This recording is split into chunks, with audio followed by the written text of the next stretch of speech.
G'day everyone, Kate from the Narrate team here. This weekend Josh shares from the book of Deuteronomy and asks the question, what if your quality of life is conditional upon your remembering the ways that God has already been good to you?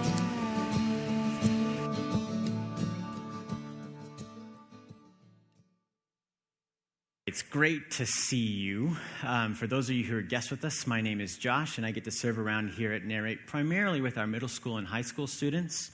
Also get to have my hands in a few other things around here, and including getting the opportunity to start a conversation with all of you on a Sunday morning like this. And before we kind of dive into the content, I want to just share with you how I personally arrived at what I'd like to start a conversation on today. And so I apologize beforehand for the narcissism, but I'm remarkably skilled at thinking about myself. And so I'm going to go ahead and embrace my sin. But anyway, months ago, this staff, we plan our gatherings months in advance, and I was having a meeting with Adam, and he was like, Josh, how about you speak on this Sunday and these days through the summer?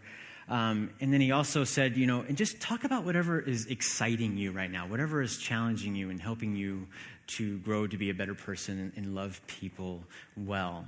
And, whenever I'm challenged in that way, what I do is I just perpetually think about what could I start a conversation with the people of Narrate on. Like, I have such a sincere respect for you, and I'm not saying that in a flattering way. Like, I truly, sincerely mean that. And so, I want it to be something that is hopefully helpful for all of us. And so I had an experience while thinking on what I could talk about a couple of months ago, and I'll talk to you more about what that experience was in a minute. But I had this experience in light of studying the book of Deuteronomy, and I found that the book of Deuteronomy was remarkably helpful. Now, I don't think most people, whenever they think about, this part of the Bible has helped me so much, it's so inspiring, and it helps me love people well, I don't think there are many out there who are like, Deuteronomy, that's the book, that's the one that's helped me. In fact, it's really cheesy, and I'm super embarrassed to say this, but whenever I was in Bible school, I would refer to Deuteronomy to my theology professors as duty-nonomy, because it's a bunch of do's and don'ts.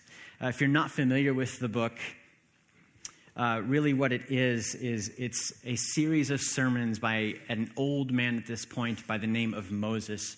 And he's been leading a group of people called Israel for decades now, and he knows that he's about to pass away. And so he's kind of admonishing them as they move forward without them. And yes, it does include do this, don't do that. If you end up doing something that you weren't supposed to do, then here's what you need to do to make it better. And it's just no wonder why so many people think, this is a tough read. I'm with you in that.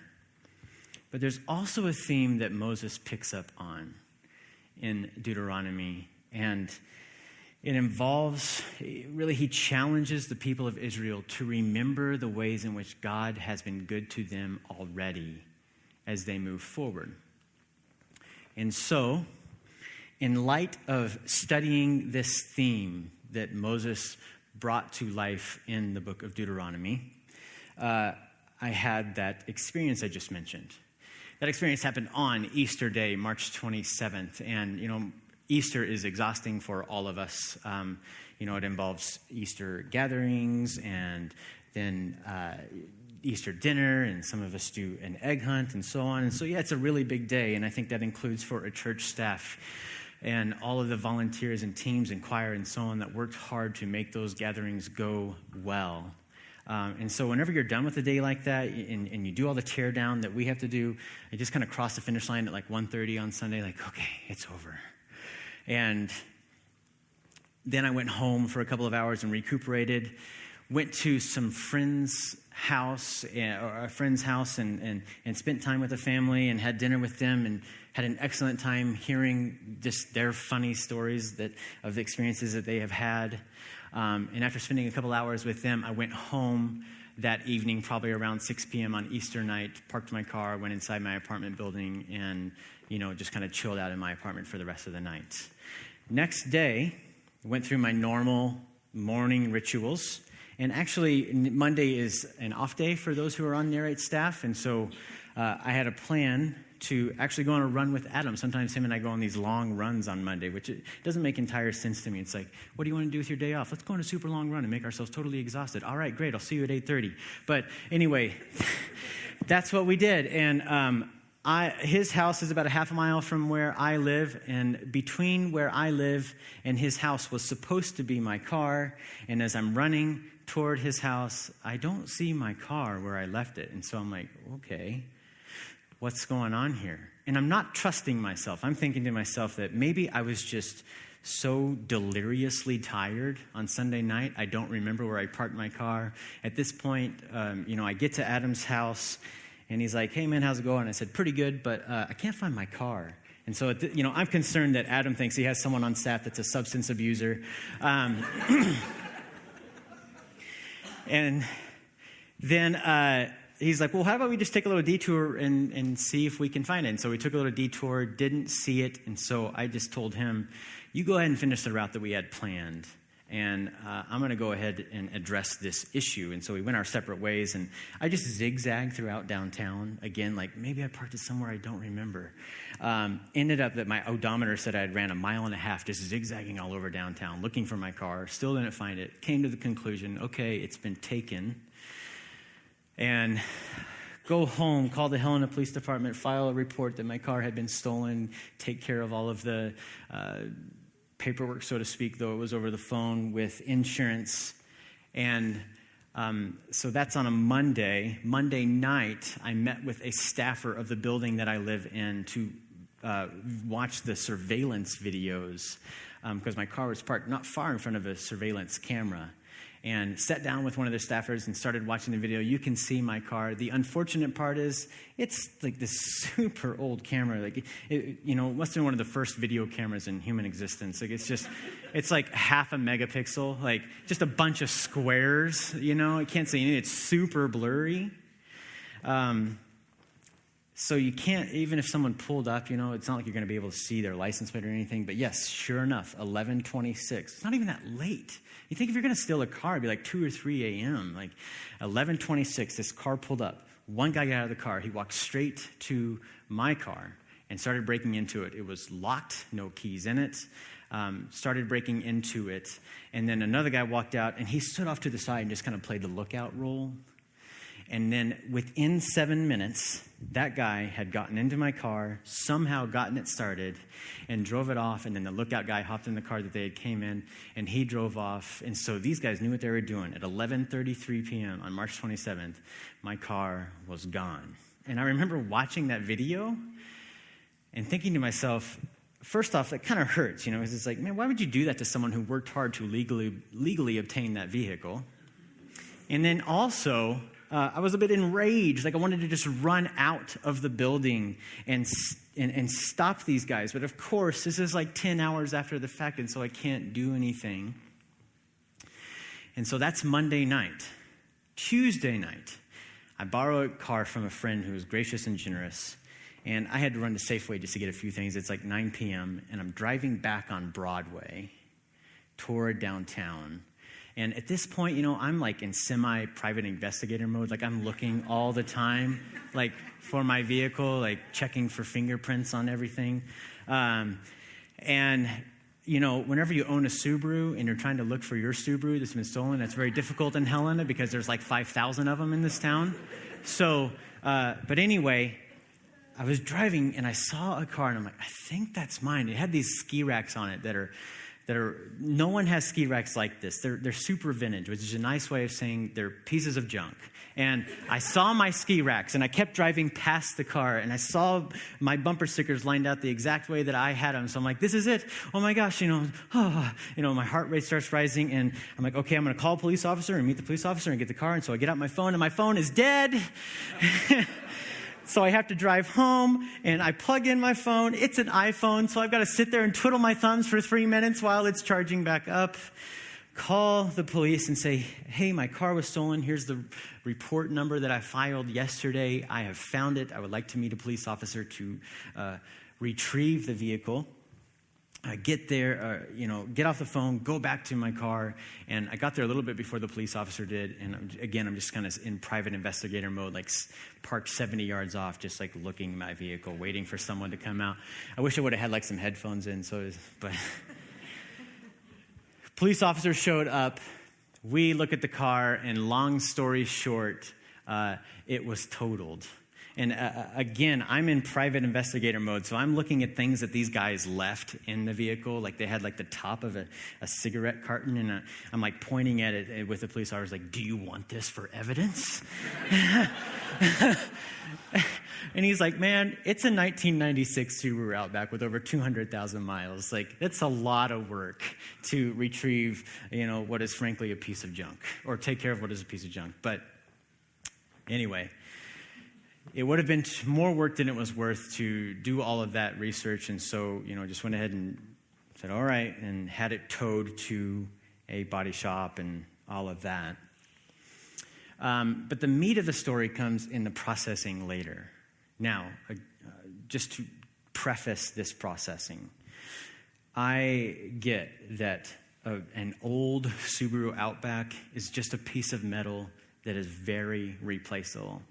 But at the same time, it was a pain to have to go through all the paperwork with the Helena Police Department. It wasn't done on that Tuesday night, to go through all the insurance work, which is a great deal of paperwork and something that I hate doing.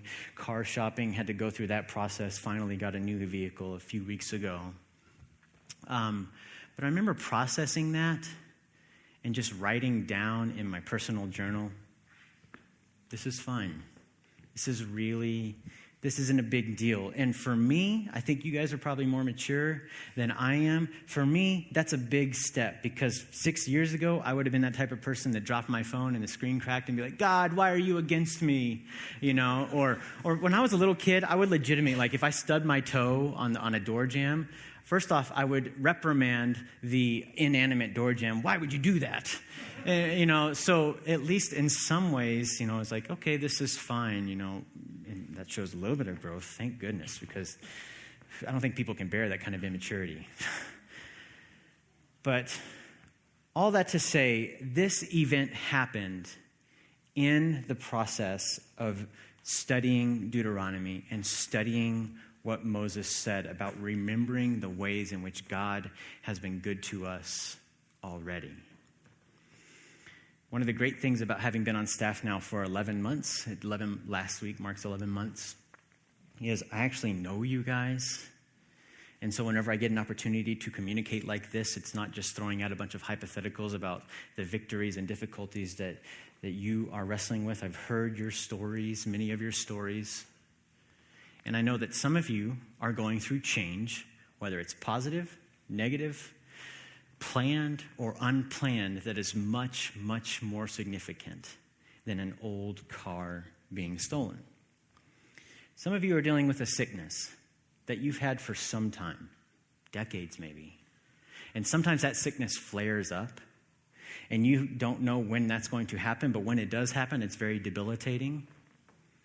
And it takes a good amount of energy to manage yourself in that, to manage your emotions, your attitude, and then your overall well-being.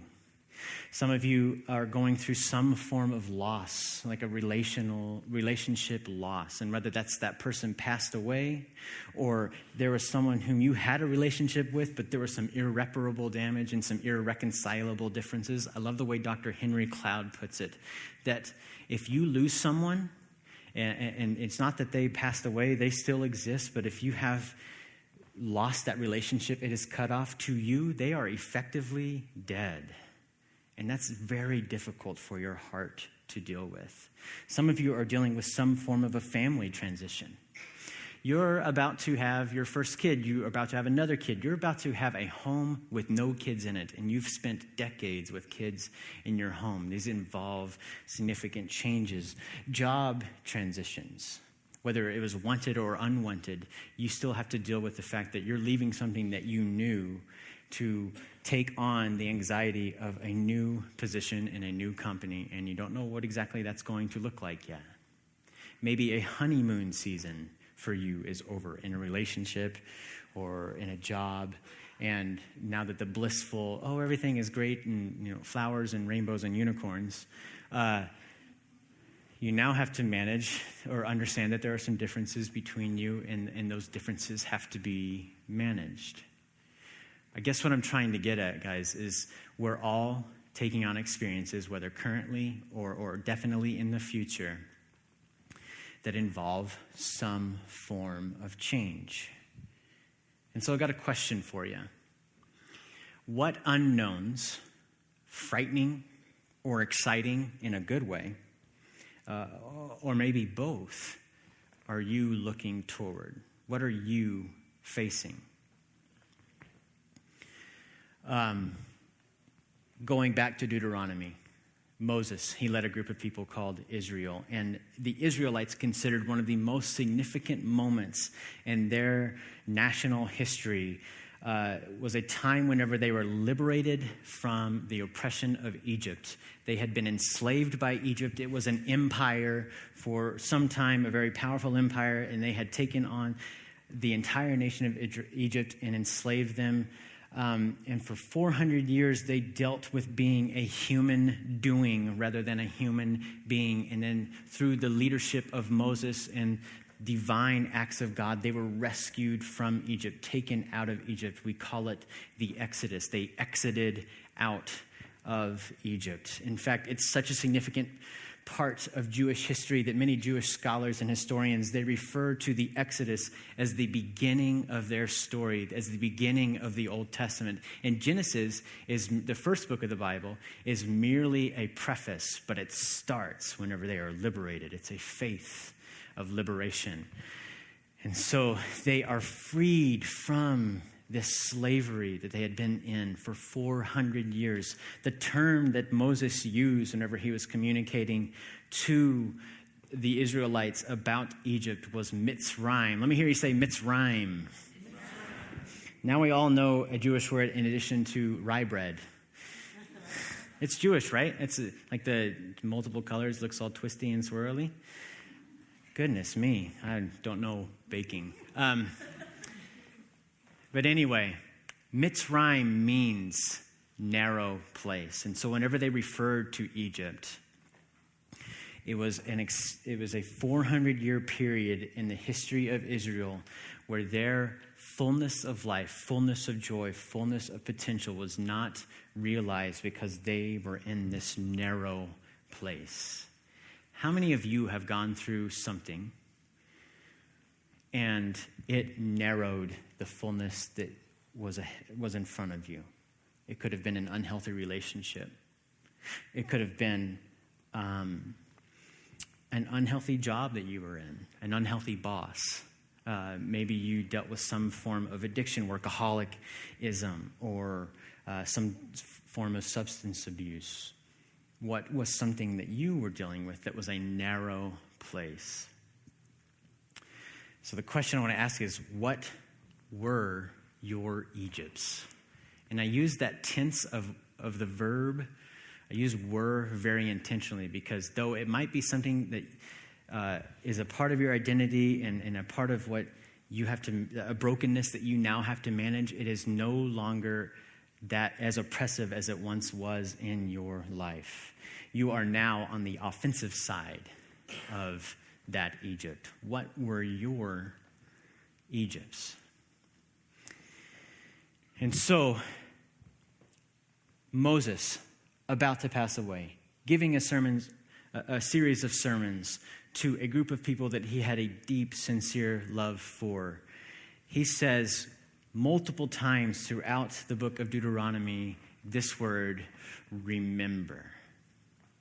And he was referring to Egypt. Remember how God brought you out of Egypt. As you move forward without me, as you take on experiences, again, positive, negative, planned, or unplanned, remember how good God has been to you already.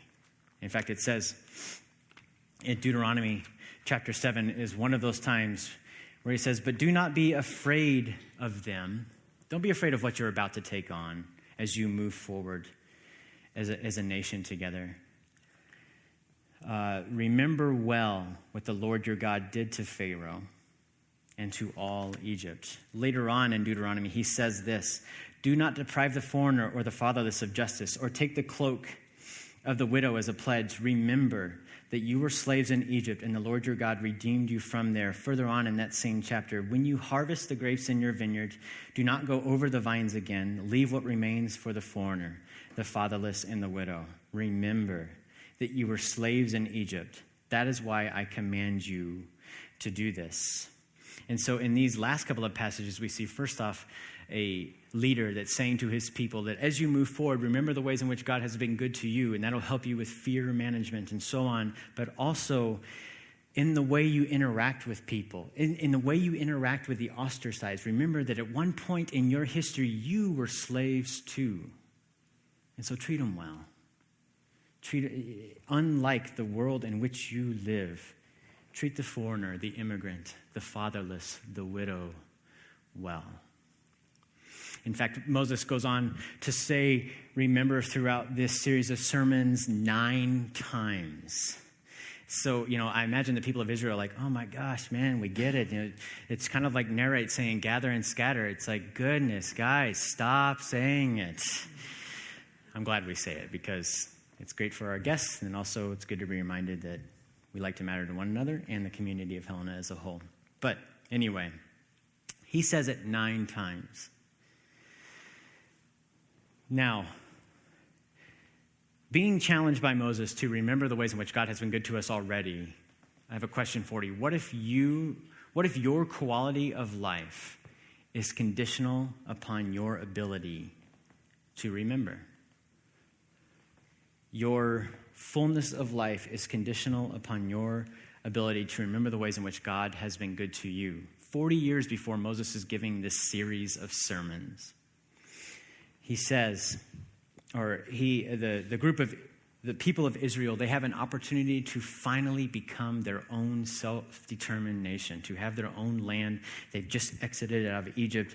They've been wandering around for a while in the wilderness, and now they have a chance to get their own land. It's called the Promised Land. And yes, I want to be completely sincere. It does involve some conquest, and so there's some moral ambiguity there, but can we please just understand that there's a cultural lens that we should view this through as they conquest to receive their own land. This is what happened in that time period. And also the people whom they were invading, so to speak, some of these people had extremely evil practices, particularly religious practices involving sacrificing the firstborn of anything, including their own children. And so God's like, no, I want to redeem this land with you.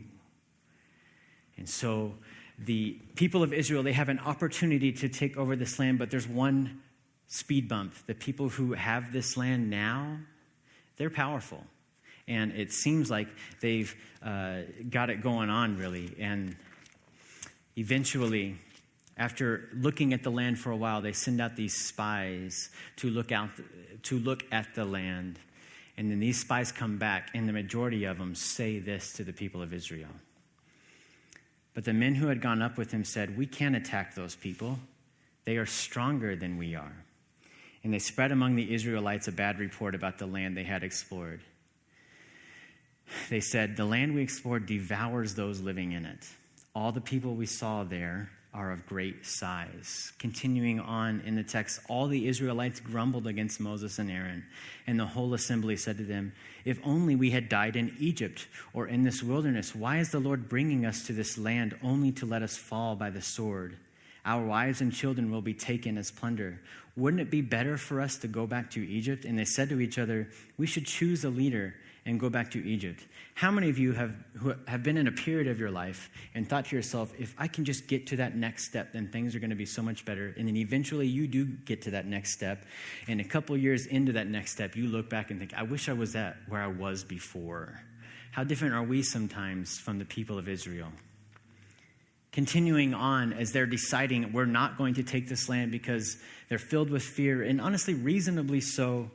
Continuing on, God is upset with them. And he says, the Lord said to Moses, how long will these people treat me with contempt?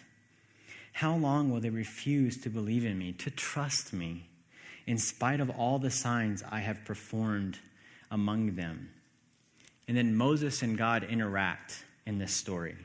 And God really says to Moses, you know what, I'm going to create a new people through you and break my promises with these people that I've been in relationship now for hundreds of years. And Moses and God interact over that and argue a little bit. And Moses is like, no, don't do something that rash. And so it's really interesting to see a God who listens to people. And then he says to Moses, the Lord replied, I have forgiven them as you asked. Nevertheless, as surely as I live, and as surely as the glory of the Lord fills the whole earth, not one of those who saw my glory and the signs I performed in Egypt and in the wilderness, but who disobeyed me and tested me 10 times, not one of them will ever see the land I promised on oath to their ancestors. No one who has treated me with contempt will ever see it. Really harsh, difficult words to swallow. Now, as we see this God who says to a group of people who seem to be making a fairly rational decision, hey, listen, there's some people here that are really powerful.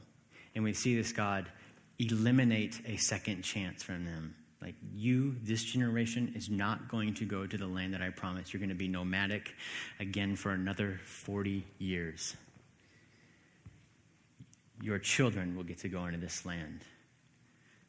If you're anything like me, that's kind of a tough pill to swallow. It's like, give them a second chance, man. I'm with you in that. But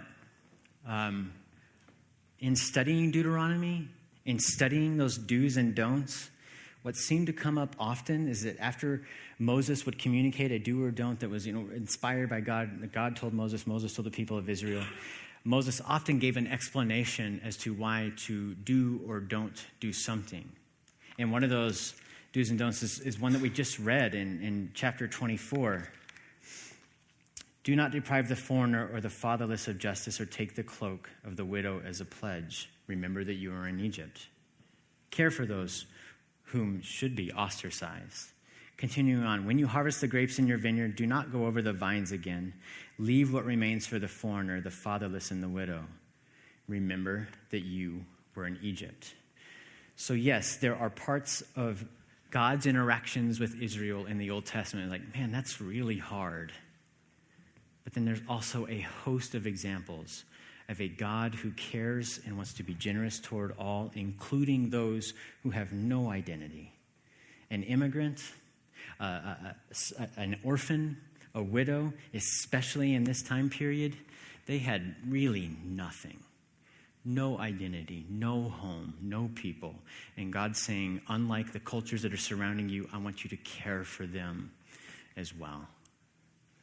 I had an interaction with some of our students a couple of weeks ago. And before that interaction, we talked about reading the book of James, and we read the book of James and then came back together to have a conversation about it. And I was thinking to myself that, this is going to be really fun. It's such an encouraging, short, fast, fun read. And it's true. They're like, yeah, there's some really great parts of James that are really comforting to my heart and soul. But then also, what about this? And what about that? What about this? And questioning, why would God do this? And why would God do that? And I'm like, my goodness, those are questions that I was asking when I was 22, and you guys are 16. How are you so much smarter than me? And we talked about, this God that's represented in James, and that can be sometimes hard to, does things that involve like a tough pill to swallow.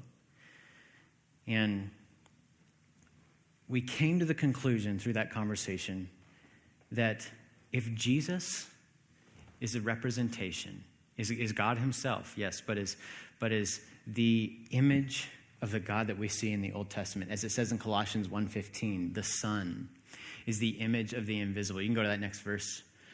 Is the image of the invisible God, the firstborn of all creation. If this Jesus is the image of the God that we see in the Old Testament, this Jesus who came into an imperial society and said that those of you who are not on the top, that aren't on the top of the Roman social ladder, but the ones who are actually being oppressed, even you are valued. Those people, this Jesus who came into this community that was dealing with religious oppression and had religious leaders that said, unless you can achieve this false sense of perfection, then you are not worthy of God's love. This Jesus says, no.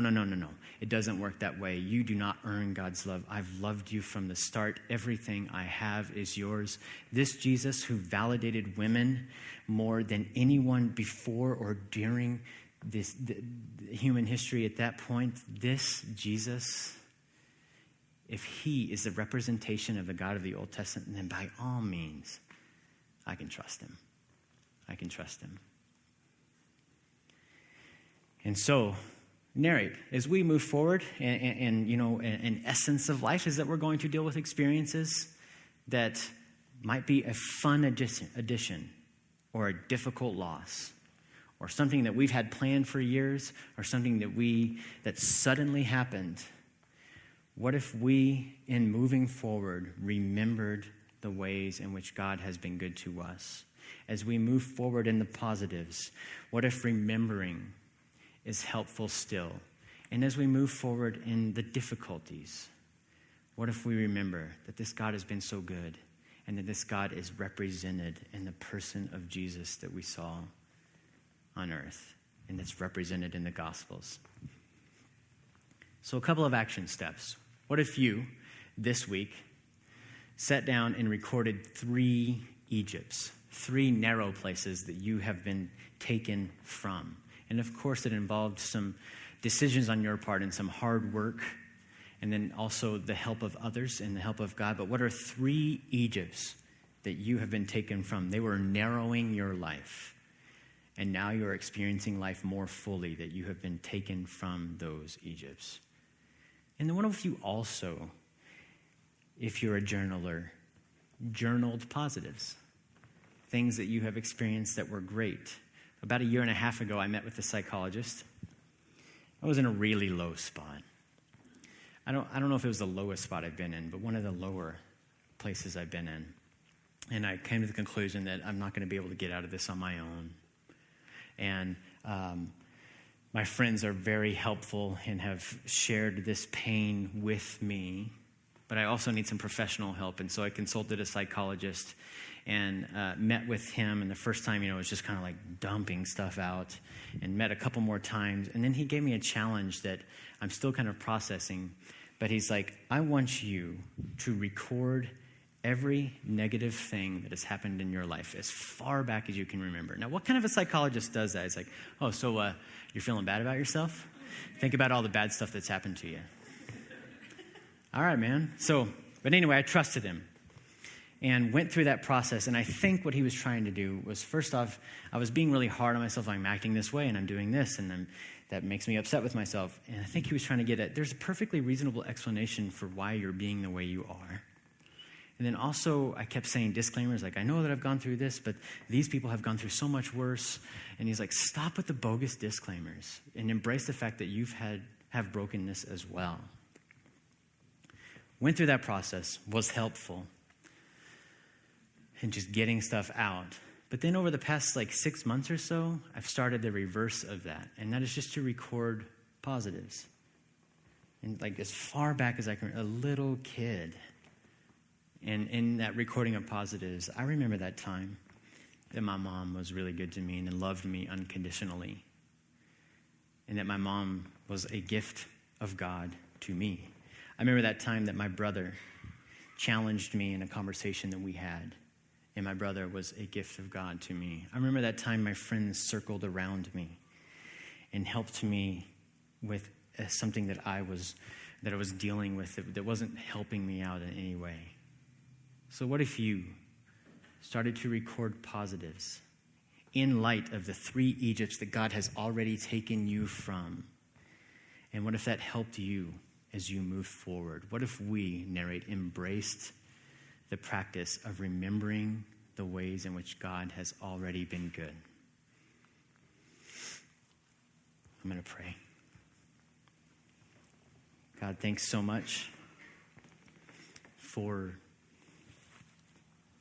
the ways in which you have already been good to us. Thank you that as we wrestle with circumstances, good or bad, and as we look toward a life that will involve change, good or bad. That you are with us, that you are for us, that your character is shown in the person of Jesus,